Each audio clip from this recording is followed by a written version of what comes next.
explain Taiji pictures, or postures, or how you like to call them. So, first of all, I am not a big fan of forms. I think they are pretty useless, and I don't think there's any purpose in them to train or to get something out of it.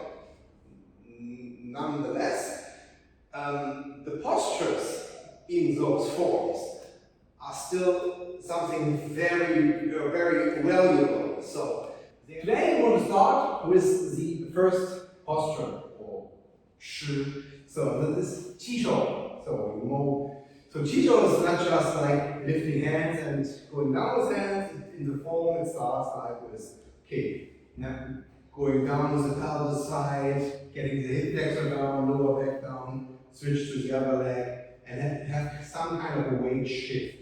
I don't like the term weight shift here because it's not really a weight shift. When you go from left to right, it's more like you pour like water in the other side of the glass. And it makes and before you even start to move, you are getting the heaviness already on the pelvis side. So what I describe in other videos as double weight on zero. So, then you go up with your hands and down with your hands. So, this is mostly qishou. When you have young style practitioners, they do it like more like with an upright position. So if you have Chan style practitioners, they go more into their knees. And there's nothing wrong with any kind of version. Even if you have Wu style practitioners, they don't bend at all. But one thing is to say here, as less you bend your knees, and as application or the appliance of this exercise becomes. So, okay, for all the pictures or postures we go through, this is not a tutorial, okay? Don't see this as a tutorial. This is an explanation why they are like that and how they could work. And whatever I say in the videos, it's still all my opinion. So as I said, this is an explanation, therefore, this is not like an easy level, it's not a beginner level application. So, when I do qishou, there are many points to focus on.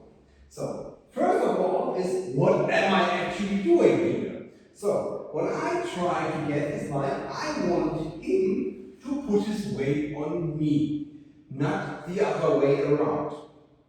So, if someone touches my hand, and let's say we are not in this position, we are in this position. So I have a problem. That means when he's pulling, I also switch to the front.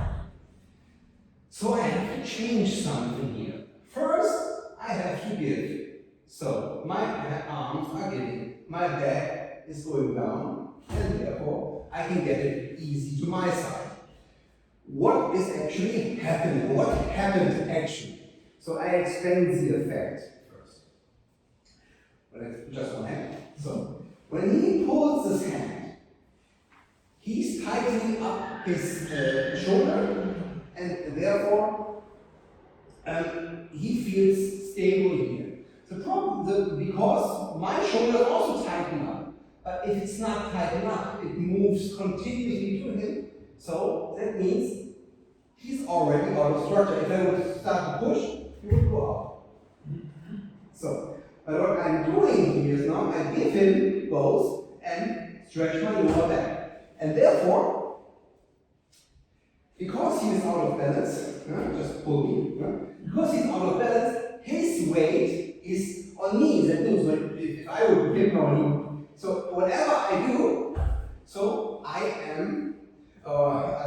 rely on him, like in the pure sense of relying on someone. So let's continue with the long distance here. So if I'm here and I go down this way, you can see his heel is lifting. So 1, 2, and this is enough. I don't need more. I don't need whoa. This is nonsense. So this makes also no sense to you. So because if the opponent is 5 meters away, it also means he's 5 meters away from my fist. So, physics. So, that means the first thing we try to do is we try to attract him. Of course, shoulder blade, lower back is not everything. Actually, it's like the most obvious thing. What you also have is collarbone. That means here, my collarbone and chest bone, my collarbone moves to the outside, my chest bone moves in. Whoop, and it's stable, it gets him directly to me. So even if I do not pull, I just keep it and just stretch my lower back. This effect still applies. Why? Because my collarbone and my chest bone gives me more mobility in my arm area, and therefore I just need to adjust my fingers and the structure changes. So, and then it depends, as more he pulls, as more he gets ready.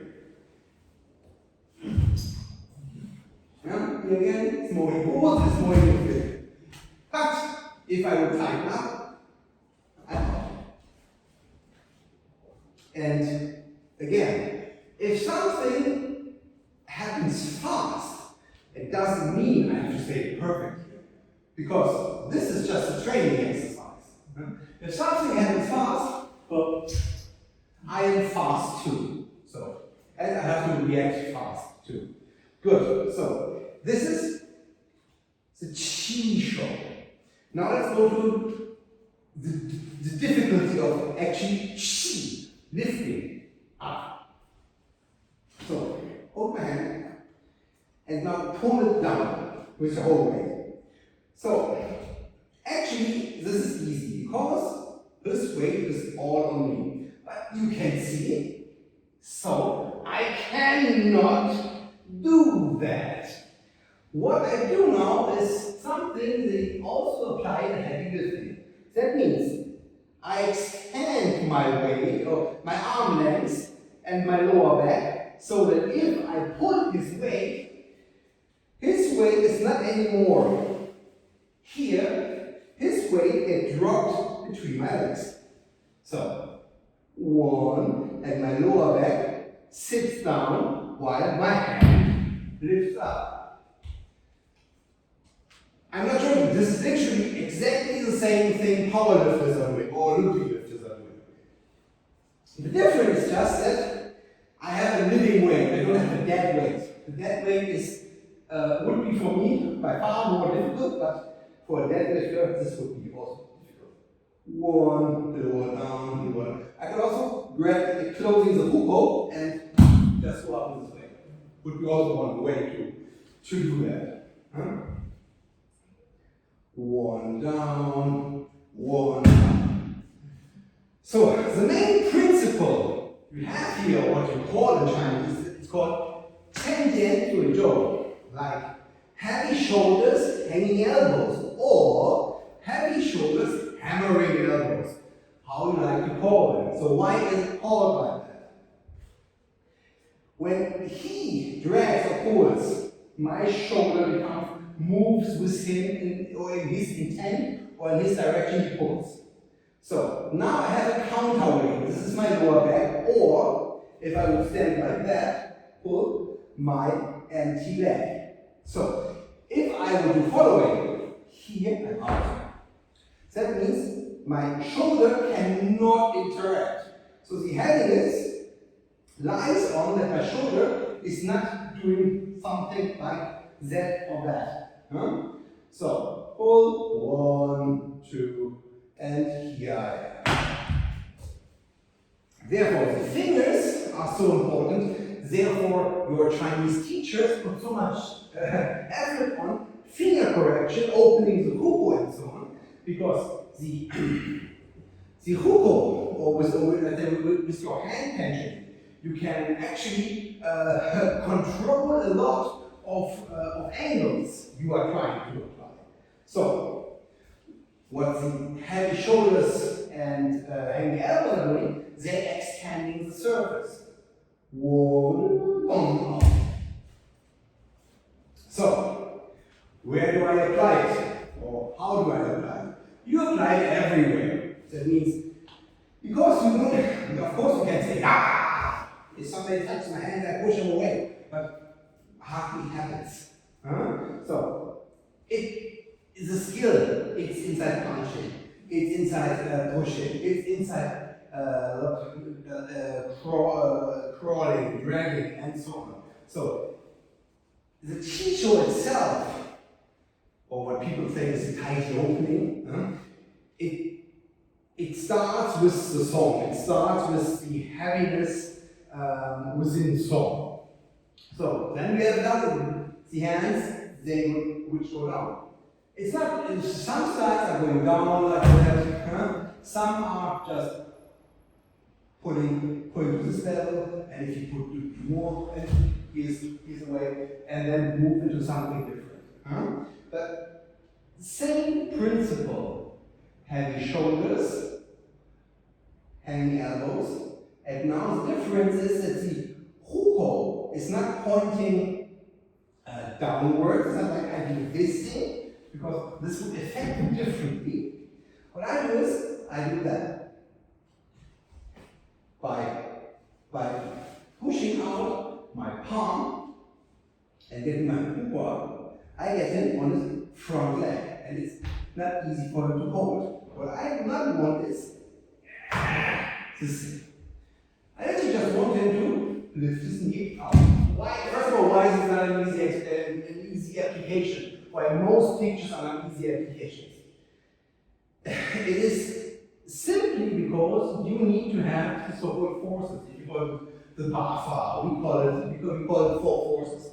Yeah? But in the end, you need to have them. If you do not have them, you cannot apply it. You cannot just make some kind of, hey, 1,000 years ago they applied the grappling. Is this the same grappling technique they use it now? So